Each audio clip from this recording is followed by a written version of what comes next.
Alright, you guys. So, I meet my probation officer, and, well, not, she wasn't at that time my probation officer, but she was a senior officer, and she had to do my intake because I didn't have an officer assigned to me yet. So she does my intake, and, I tell her that the judge said that I was to be on house arrest until I was off, till I went to drug rehab, and I just got out of drug rehab.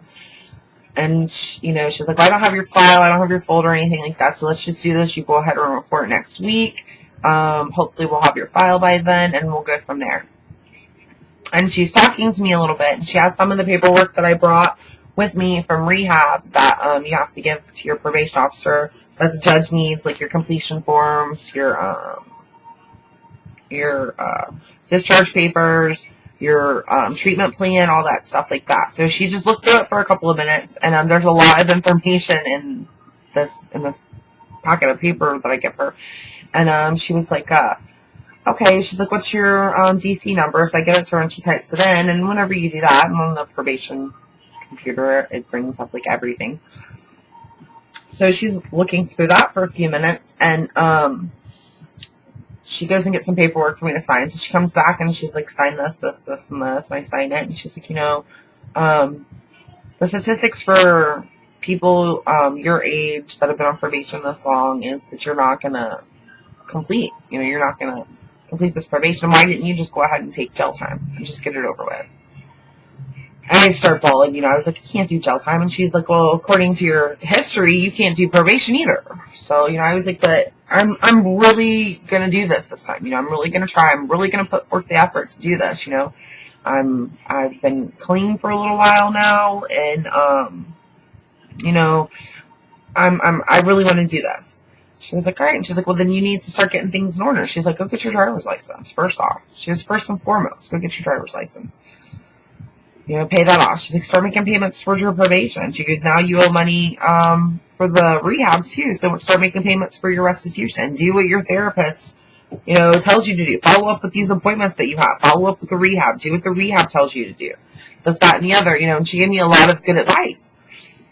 And so I did. Whenever, the next day whenever I got up, I started looking into my driver's license. And, stuff like that. And she had mentioned like my birth certificate, my ID, my social security card, like all kinds of stuff. And at that point in time in my life, I did not have a copy of my birth certificate or my social security card, my high school diploma. I didn't have any of that. So, she's like, that's important for you to have. So I went ahead and I started applying for all that stuff to get it. And it's a little bit of a process, to apply for your social security card and your birth certificate and stuff like that. And I had to apply with the Board of Education through Tallahassee to get a copy of my GED. I didn't graduate from high school, but I did graduate in 1995, which is the year I was supposed to graduate in. I went ahead and got my GED because life was too crazy at that point in time for me to be able to go to high school. I was working 2 jobs, and it was just crazy at that point in time. So, I went ahead and I started looking into my driver's license, and this whole little thing right here is like all the receipts. I had a bunch of tickets and stuff to pay, and all this is all the receipts and everything, and my D6 clearances to pay for my driver's license. And I want to say my driver's license to get it back. Let's see if I got a total on here. No, I don't have a total, but it was about $2,000 to get my driver's license back, pay for the D6 clearances and everything, and then I had to take a driving school too. So here's my completion form from the online course that I did from the driving school. You have to pay for that also. And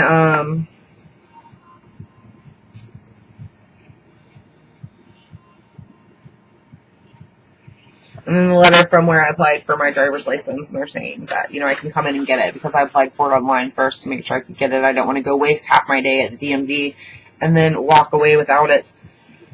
So I started doing what I was supposed to do. As I said earlier, I was going to my therapy sessions. I was in DBT therapy group. I was seeing my therapist. I was taking my meds. I was checking in with my probation. I started doing community service because whenever they finally did get my file and I did get assigned a probation officer, I got assigned the lady that did my intake. I got assigned her husband. He was my house arrest officer. And I had to do community service hours. I had like 25 hours of community service to finish. Because I've been on probation for a while, but it's like everything restarted up because I turned myself in and stuff. So I had to finish up where I'd left off. And I had like 500 community service hours originally, and I only had 25 left.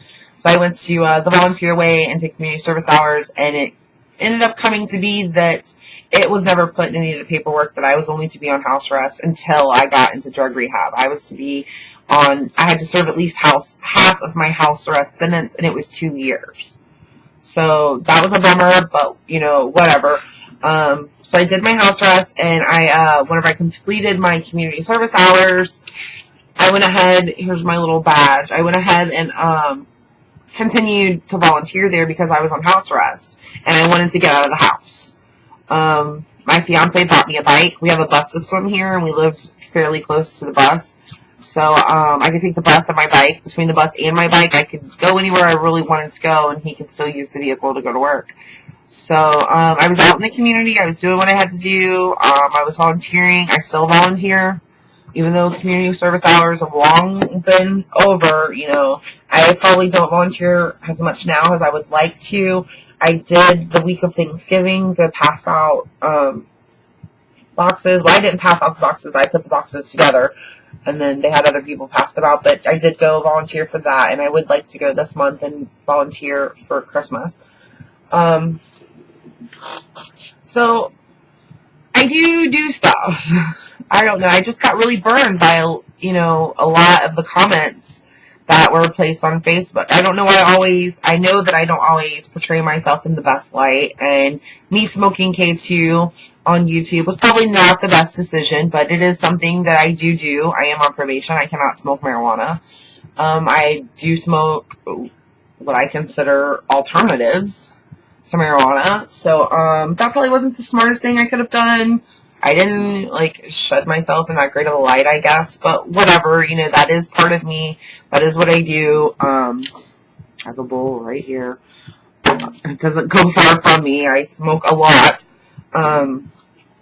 So there was just, I don't know, I just got burned by a lot of the comments. They really irritated me. I'm not the type to, delete comments and stuff like that. You're entitled to say what you want to say. You're, more entitled to say that. I'm the one that's putting myself out here for you to say what you want to say.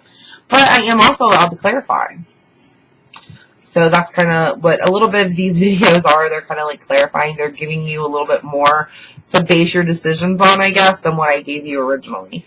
The only other comment that I wanted to refer to was something about my cat and how stinky and smelly my house must be, and that I'm trailer trash and I'm dirty and these other things. If you remember in one of my things, it says that I have borderline personality disorder with obsessive compulsive features. I don't know if you know anything about people that have OCD or these features, but I am basically I am not a clean freak. If there's a piece of dust somewhere, I'm not going to spaz out.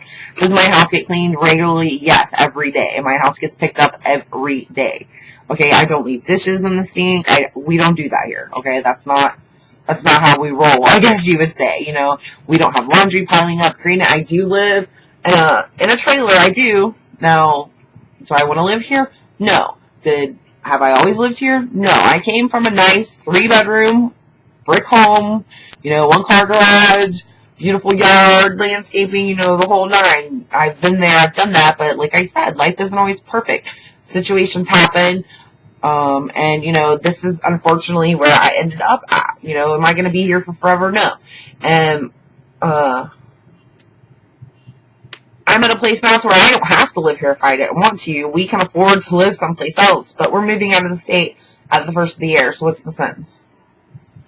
It just doesn't make much sense for us to move right now. So, the next video will be pertaining to, I guess, those comments. But, thanks for checking in.